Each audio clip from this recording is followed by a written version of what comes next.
आज हम पढ़ेंगे फार्मा केमिस्ट्री का अध्याय 3 अकार्बनिक pharmaceuticals D pharma first year के लिए।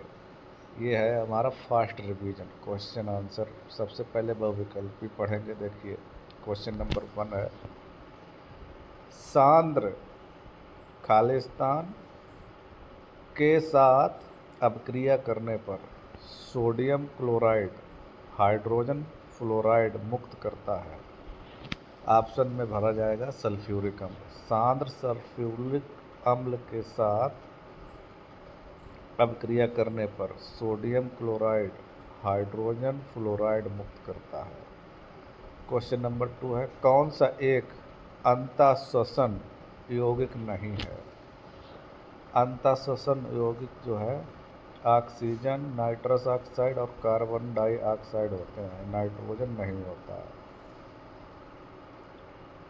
क्वेश्चन नंबर 3, नाइट्रस ऑक्साइड का अणुभार पूछा गया है। तो नाइट्रस ऑक्साइड का अणुभार हम लोग निकाल लेंगे N2O। नाइट्रोजन होता है 14 × 2 प्लस ऑक्साइड का 16 ऐड कर देंगे, 28 प्लस 16 हो जाएगा कितना, 8 और 6 14 का 4, लास्ट में 4 किस में है, डी वाले में, 44 आ जाएगा। ये ऑप्शन डी राइट हो जाएगा इसका, 44 इस तरीके से निकाला जाता है। नेक्स्ट क्वेश्चन, निम्न में से किसको लाफिंग गैस कहते हैं। तो N2O जो होता है नाइट्रस ऑक्साइड, वो होती है लाफिंग गैस। नेक्स्ट क्वेश्चन, रिक्त स्थान खनिज क्रायोलाइट को सोडियम हाइड्रॉक्साइड की अधिकता से उपचारित करके तैयार किया जाता है, क्या। तो सोडियम क्लोराइड का फार्मूला होता है NaCl। Next question, silver nitrate के अमोनिया एवं रिक्त स्थान में घोल को गर्म करने पर धात्विक चांदी की दीवारों पर जमा हो जाती है और दर्पण के रूप में दिखाई देती है, तो उसको कहते हैं silver protein, D option. Next question, ferrous sulphate को निम्न नाम से भी जाना जाता है, बताइए। फेरस सल्फेट, हरा कशीस, लोहे का थोता या फेरोसिल्फास।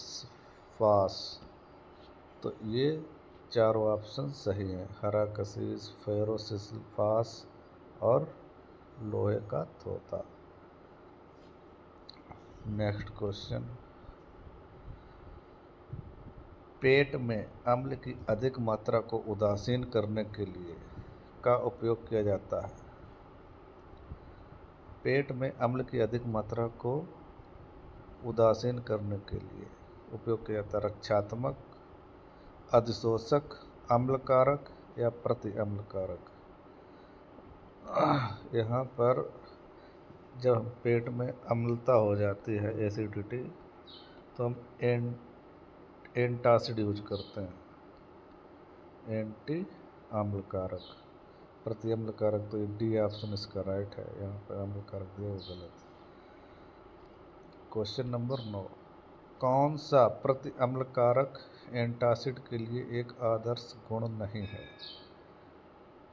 कब्ज का कारण, लंबे समय तक शीघ्रता से कार्य करता है, पेप्सिन। और स्वादिष्ट, देखिए ये हो जाएगा हमारा कब्ज का कारण, क्योंकि जो एंटासिड है ज़्यादा मात्रा में लगातार लेंगे तो उससे हमें कब्ज हो जाएगा, ये इसके लिए लाभदायक नहीं होता है, इसीलिए इसको कहा गया है एक आदर्श गुण नहीं है। नेक्स्ट क्वेश्चन, रिक्त स्थान काफ़ी हद तक अवशोषित नहीं होते हैं और इस प्रकार का एक प्रणालीगत प्रभाव नहीं डालते हैं। क्या? तो ये हो जाएगा इसमें अप्रणालीगत प्रतिअम्ल। क्वेश्चन नंबर 11, सामान्यतः साल्वे प्रक्रिया द्वारा संश्लेषित किया जाता है। देखिए, साल्वे प्रक्रिया बहुत ही फेमस है, ये 12th में भी थी, तो इसके लिए सोडियम कार्बोनेट के लिए यूज करा जाता है। नेक्स्ट क्वेश्चन हमारे पास क्या रहा?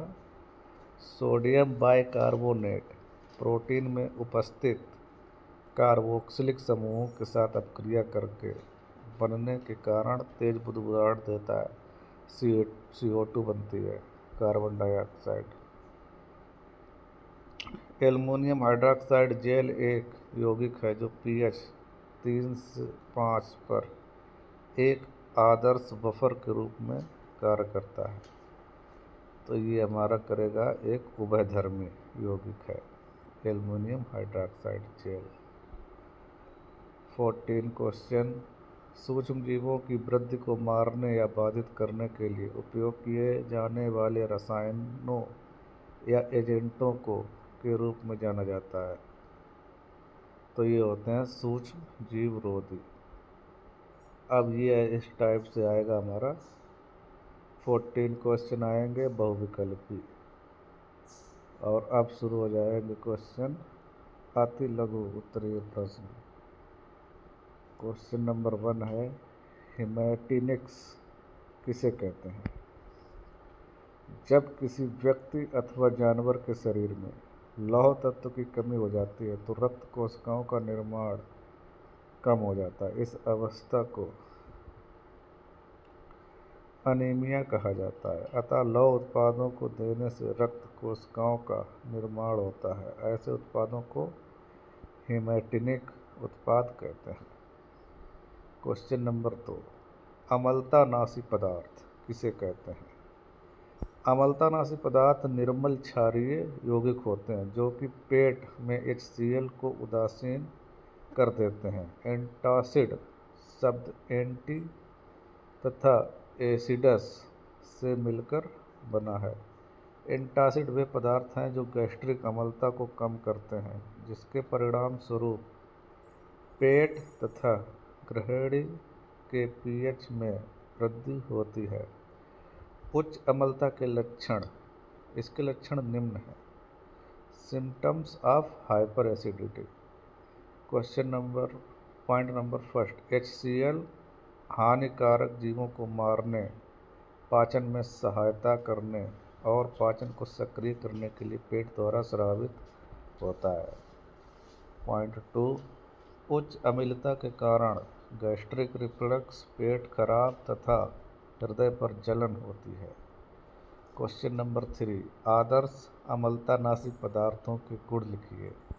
आदर्श अम्लतानाशी पदार्थों के गुण, criteria of an ideal antacid. इसमें निम्न गुण होने चाहिए। पॉइंट 1, एंटासिड का अवशोषित नहीं होना। 2, इसे सिस्टमैटिक क्षारीयता उत्पन्न नहीं करना चाहिए। नंबर 3, इसे लैचेटिव नहीं होना चाहिए।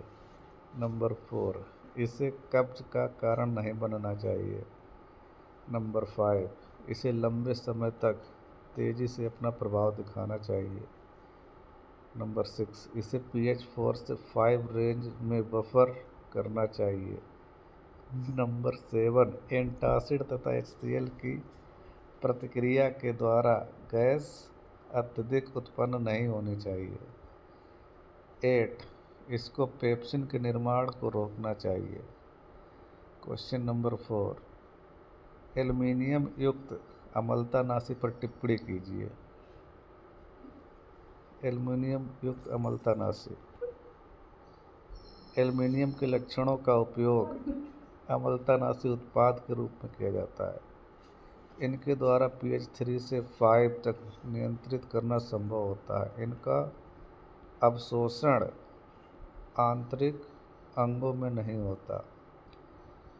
एल्युमिनियम संकुचन प्रवृत्ति का होता है, अतः इससे कोष्ठबंधता उत्पन्न हो सकती है। अतः इनके साथ मैग्नीशियम लवणों का भी प्रयोग किया जाता है।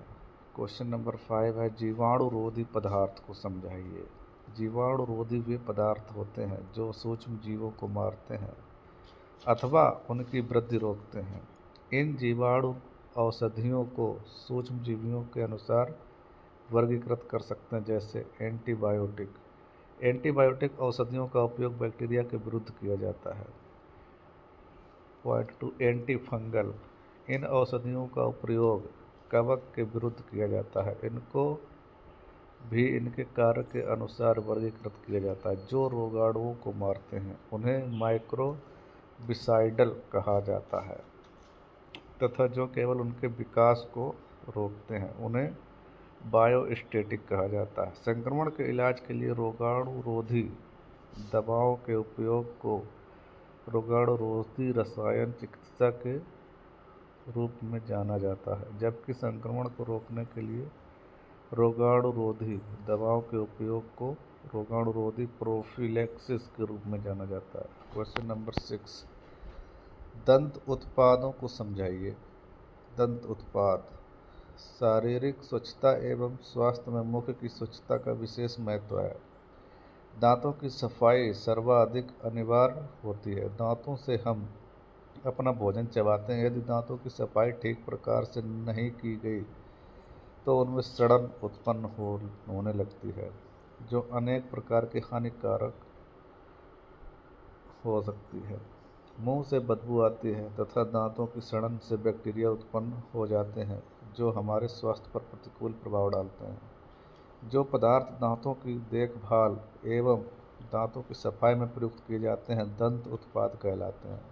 बाजार में दंत उत्पाद अधिक मात्रा में उपलब्ध हैं तथा इनके निर्माण में विभिन्न प्रकार के अकार्बनिक रसायन का उपयोग किया जाता है। क्वेश्चन नंबर 7, औषधीय गैसों से आप क्या समझते हैं?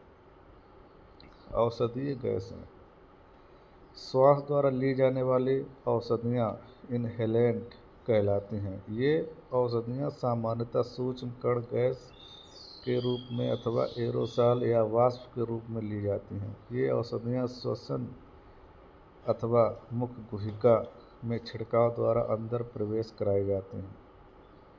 अंदर जाकर ये श्लेष्मा कला पर चिपक जाते हैं और विलेय होकर स्थानीय ऊतकों पर प्रभाव डालते हैं। जैसे साल्बुटामोल का स्प्रे लेने पर यह फेफड़ों द्वारा अवशोषित कर लिया जाता है और रक्त संचार द्वारा पूरे शरीर में पहुंच जाता है। कभी कभी श्वास नली द्वारा लेने पर यह हृदय तथा फेफड़ों में अपना प्रभाव उत्पन्न करता है। निम्न प्रकार की औषधियाँ इनहेलेंट के रूप में प्रयोग की जाती हैं। Oxygen, carbon dioxide, ammonium carbonate, nitrous oxide. सूखे फेरस सल्फेट पर टिप्पणी कीजिए। जब फेरस सल्फेट को 40 डिग्री सेंटीग्रेड ताप पर गर्म किया जाता है तो इसके रवा कण के जल में कुछ अणु निकल जाते हैं तथा लगभग 2 अणु जल FeSO4.2H2O होता है।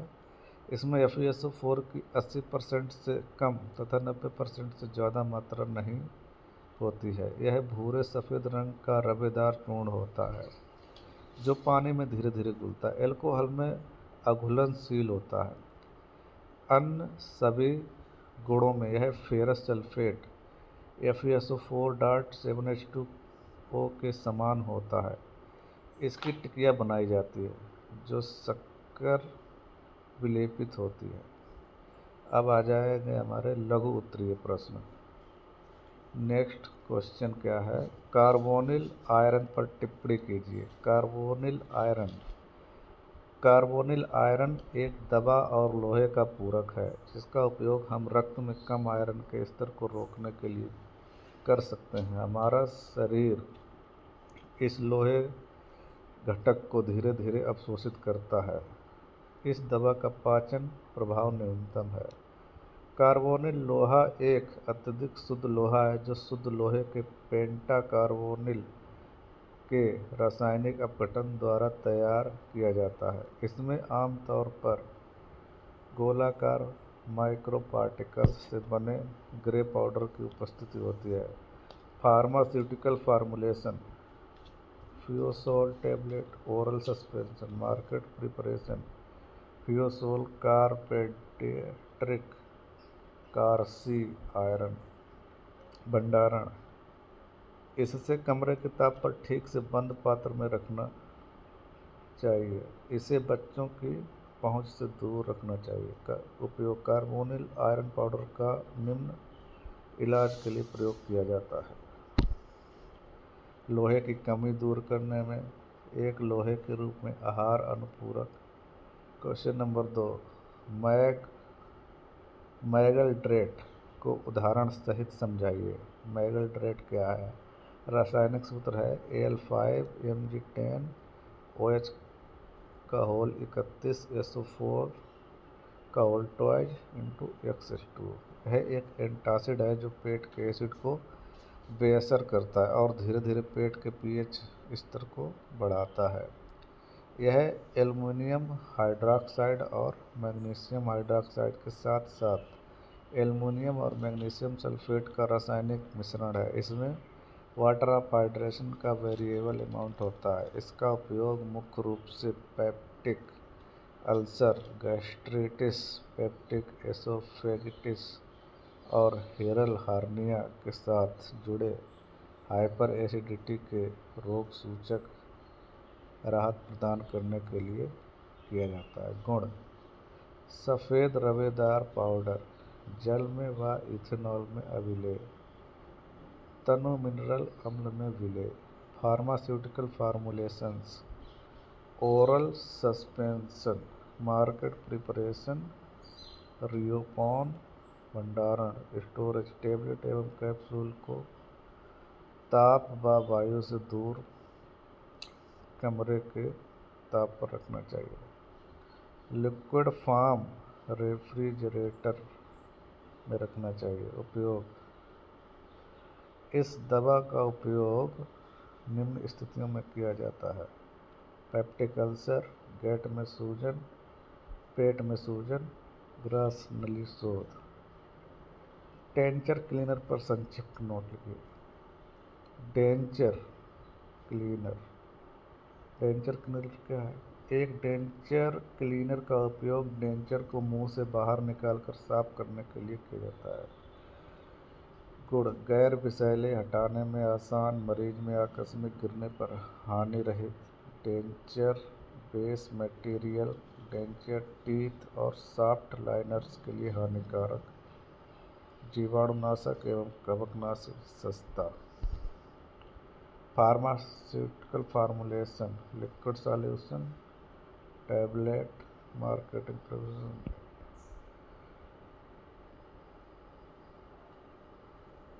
पॉलीडेंट, भंडारण की स्थिति, डेंचर क्लीनर को पानी या मोल्ड सोकिंग सॉल्यूशन में रात भर के लिए रखते हैं जिससे उनकी शेप बनी रहे।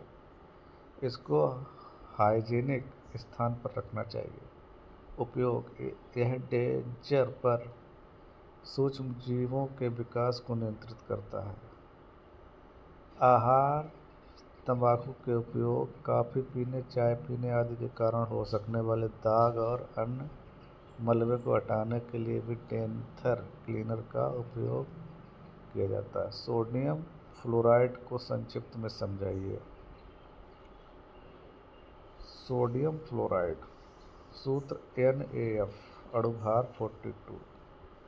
सोडियम फ्लोराइड में 98.5% से 100% NaF होता है। निर्माण विधि, हाइड्रोफ्लोरिक अम्ल 40% घोल को सोडियम कार्बोनेट अथवा सोडियम हाइड्रॉक्साइड को समतुल्य मात्रा में अपक्रिया कराने से सोडियम फ्लोराइड बनाया जाता है। Na2CO3 + 2HF, NaF + H2O + CO2। Sodium chloride अपक्षेपित हो जाता है। सोडियम क्लोराइड अम्ल, लवण एवं फ्लोरोसिलिकेट से प्रदूषित हो जाता है। फ्लोरोसिलिकेट को सोडियम कार्बोनेट से प्रतिक्रिया कराने पर वह विखंडित हो जाता है।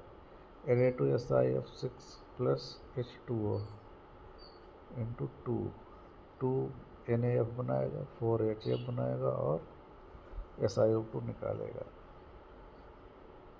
सोडियम फ्लोराइड के रवों का आकार pH पर निर्भर करता है। ज़्यादा रवा सोडियम बाइफ्लोराइड के बनते हैं। 2. सोडियम फ्लोराइड का निर्माण क्रायोलाइट नामक खनिज को सोडियम हाइड्रॉक्साइड की अधिकता में अपक्रिया कराने से होता है। एल्युमिनियम फ्लोराइड क्षारीय घोल में घुलनशील हो जाता है तथा सोडियम फ्लोराइड को गर्म जल द्वारा निष्कर्षित कर लिया जाता है। भौतिक गुण: यह सफ़ेद गंधहीन चूर्ण तथा रंगहीन रवों के रूप में पाया जाता है।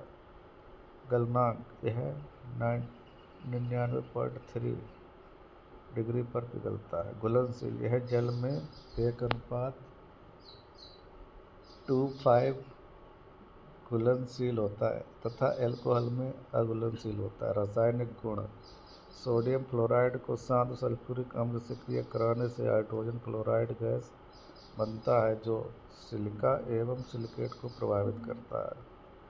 Na2SiO3 + 6HF, Na2SiF6 + H2O। जब सोडियम फ्लोराइड को जिरकोनियम एलिजारिन के साथ क्रिया, देखिए अब इसके आगे हम लोग पढ़ेंगे अगले भाग में। वीडियो हो गया है बड़ा, ठीक है।